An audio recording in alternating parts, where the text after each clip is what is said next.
இன்றைக்கி children's day ஸ்பெஷலான ஒரு vlog தாங்க பார்க்க போகிறோம். குழந்தைங்க எல்லாருக்குமே வந்து ஹாப்பி சில்ட்ரன்ஸ் டே என்னோட சார்பாக நான் எல்லாருக்குமே வந்து இதை தெரிவிச்சுக்கிறேன். ஸோ நம்ம வீட்டு குழந்தைங்களுக்கு சில்ட்ரன்ஸ் டே ஸ்பெஷலாக என்ன வேணும்னு கேட்டதுனால மஷ்ரூம் தான் வேணும் அப்படின்னு சொன்னாங்க. சரி மஷ்ரூம் வாங்கியாச்சுங்க. இதில் வந்து ஃப்ரைட் ரைஸ் வேணும்னு சொல்லி ஆசைப்பட்டு கேட்டாங்க. ஸோ அதுக்கு தேவையான பொருட்கள்லாம் வந்து ஹஸ்பண்டும் வாங்கிட்டு வந்துட்டார். ஆனால் ஃபைனலாக வந்து நான் டிசைட் பண்ணிட்டேன், பெப்பர் தூள் இல்லை, வீட்டில் செஞ்ச பெப்பர் தூளில் தான் நான் செய்வேன் அப்படின்னு சொல்லி அதை வந்து கேன்சல் பண்ணிட்டேன். ஸோ கேரட்டு, பீன்ஸு, முட்டைக்கோஸு எல்லாத்தையுமே வச்சு நம்ம பொரியல் செஞ்சுக்கலாம் அப்படின்னு சொல்லி எடுத்து வச்சுட்டேங்க. ஸோ ஃபைனலாக குழந்தைங்களுக்கு ஆனால் பொண்ணு சொல்லிட்டாங்க, எனக்கு என்ன செய்கிறீங்களோ இல்லையோ மஷ்ரூமை வச்சு எது வேணாலும் செஞ்சு கொடுங்கன்னு சொல்லிட்டாங்க. இந்த ஒரு வார்த்தை போதுமா அப்படின்னு சொல்லி நான் மஷ்ரூம் பிரியாணியும் செஞ்சு கொடுத்துட்றேம்மா அப்படின்னு சொன்னேன். சரிம்மா அப்படின்னு சொல்லிட்டா. இதுக்கு மேலே என்னங்க வேணும், குழந்தைங்களுக்கு பிடிச்ச மாதிரி இருக்கணும், பிடிச்ச பொருள் இருக்குல்ல அது இருந்தால் போதும் அப்படின்னு சொல்லிட்டாங்க. சரின்னு சொல்லி நானும் பிரியாணி செய்ய ஸ்டார்ட் பண்ணிட்டேன். ஸோ ஃபஸ்ட்டு வந்து மஷ்ரூமை நல்லா மேலே இருக்கிற அந்த தோல்லாம் எடுத்து நம்ம க்ளீன் பண்ணிடலாம் அப்படின்னு சொல்லி அதை க்ளீன் பண்ணுற கேப்பில் நான் வெங்காயத்தை அடுப்பில் போட்டு வச்சுட்டேங்க. ஸோ அந்த சைடு அது வெந்துட்டுருக்கு, இந்த சைடு நான் வந்து மஷ்ரூமை வந்து கட் பண்ணிகிட்ருக்கேங்க. ஸோ மஷ்ரூம் பார்த்திங்கன்னா நல்லா ஃப்ரெஷ்ஷாகவே இருந்தது. ஹஸ்பண்ட் வந்து காலையில் வாங்கிட்டு வந்திருந்தார். ஸோ அதுவும் ரொம்ப பெரிய பெரிய பீசஸாக இருந்ததுனால நல்ல ஒரு என்ன சொல்கிறது, சாப்பிட்றதுக்கும் நல்லாயிருக்கும் அந்த மாதிரி இருந்துச்சுன்னா. ஸோ எல்லாத்தையுமே வந்து ரெடி பண்ணி நான் கட் பண்ணி வச்சுருக்கிறதுக்குள்ளே வெங்காயமும் நல்லா வதங்கிச்சு. ஃப்ரெஷ்ஷான இஞ்சி பூண்டு பேஸ்ட்டும் நான் அரைச்சி வச்சுருந்தேன். ஸோ அதையும் போட்டுட்டு தக்காளி, வெங்காயம், ஸோ எல்லாமே பச்சை மிளகாய், கொத்தமல்லி, புதினா எல்லாமே போட்டுட்டேங்க. அது ஃபைனலாக தான் வந்து நம்ம இந்த மஷ்ரூமை வந்து ஆட் பண்ணேன். ஸோ மஷ்ரூமை ஆட் பண்ணிவிட்டு நல்லா ஒரு மிக்ஸ்அப் பண்ணிவிட்டு நம்ம ரைஸை போட்டோன்னா, தண்ணியை போட்டு ரைஸை போட்டோன்னா சூப்பரான டேஸ்டியான மஷ்ரூம் பிரியாணி வந்து ரெடி ஆகிடும். ஸோ மோஸ்ட் ஆஃப் ஆல் பார்த்தீங்கன்னா ஃப்ரைட் ரைஸாக செஞ்சோன்னா அது மதியம் போல் சாப்பிட்றதுக்கு ஆறி போயிருக்கும், நல்லா இருக்காது டேஸ்ட் அந்தளவுக்கு.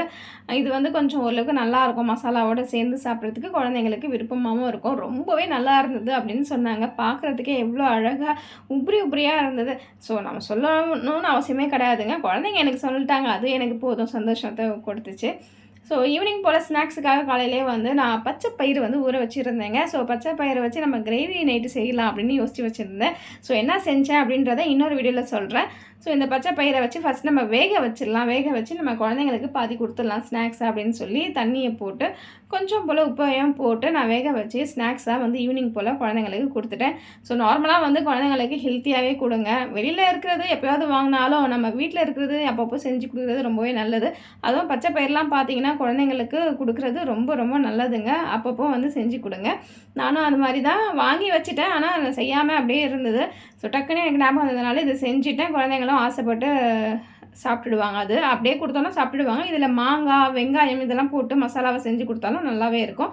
ஸோ அவங்களுக்கு ஒரு சின்ன கிஃப்ட் வாங்கி கொடுக்கலாமே அப்படின்னு சொல்லி ஹஸ்பண்ட் சொல்லியிருந்தேன். அவர் தான் வந்து 2 பென்னு வாங்கினாங்க. ஸோ நான் என்ன சொன்னேன், இந்த ஜெல்லு வந்து சீக்கிரமாகவே காலியாகிடுதுங்க, குழந்தைங்களுக்கு மிட்டம் டெஸ்ட்டும் வரப்போகுது, அதனால் ரீஃபில் இருக்கான்னு கேட்டு பார்த்து அதையும் வாங்கிடலாம் அப்படின்னு டிசைட் பண்ணியிருந்தேன். ஸோ இந்த ரீஃபில் பார்த்தீங்கன்னா 4 ருபீஸ் தாங்க. ஸோ ஜெல் பென் பார்த்தீங்கன்னா 10 ருபீஸு. ஸோ எப்படி இருந்தாலும் பார்த்தீங்கன்னா நமக்கு கொஞ்சம் லாபம் தான். 6 ரூபாய் கிட்ட வந்து நமக்கு சேவிங் ஆகும். இந்த மாதிரி தான் நான் வந்து யோசித்து ஏதாவது ஒன்று செய்வேன்.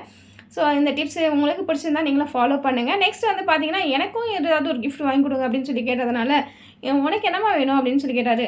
துணி காய போடுறதுக்கு கிளிப்பு தாங்க நிறைய இல்லை, எல்லாமே வந்து உடஞ்சி போயிடுச்சு அப்படின்னு சொன்னதுக்கு, சரிம்மா நல்லா வாங்குறேன், நல்லா ஸ்ட்ராங்கான கிளிப்பாக வாங்கிக்கோ அப்படின்னு சொல்லியிருந்தார்.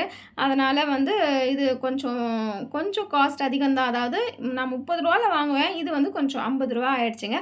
ஸோ 50 ரூபா கொடுத்து நம்ம வாங்கியிருந்தாலும் நல்லா ஸ்ட்ராங்காகவே இருந்தது. அதில் நேமும் வந்து என் ஹஸ்பண்ட் எழுதி வச்சுட்டாரு. எதுக்காகனா ஏதாவது மிஸ் ஆகிடும் அப்படின்னு சொல்லி. சரி மற்றவங்ககிட்டே இருந்துச்சுன்னா நான் இது மிக்ஸ் ஆகாமல் இருக்கும் இல்லையா, அதனால தான். ஸோ யாருக்கெல்லாம் இந்த டிப்ஸ்லாம் பிடிச்சிருந்தது, இந்த பொருள்லாம் பிடிச்சிருந்ததுன்னு சொல்லுங்கள். இந்த மாதிரி ஒரு கிளிப் உங்களுக்கும் வேணும்னா கமெண்ட் செக்ஷனில் கமெண்ட் பண்ணுங்கள். இன்றைக்கி ஃப்ரைடே அதுவுமா நம்ம வீட்டில் இப்படி தாங்க போயிடுச்சு. உங்கள் வீட்டில் எப்படி இருந்ததுன்னு சொல்லுங்கள். இந்த வீடியோ பிடிச்சிருந்தா சப்போர்ட் பண்ணுங்கள்.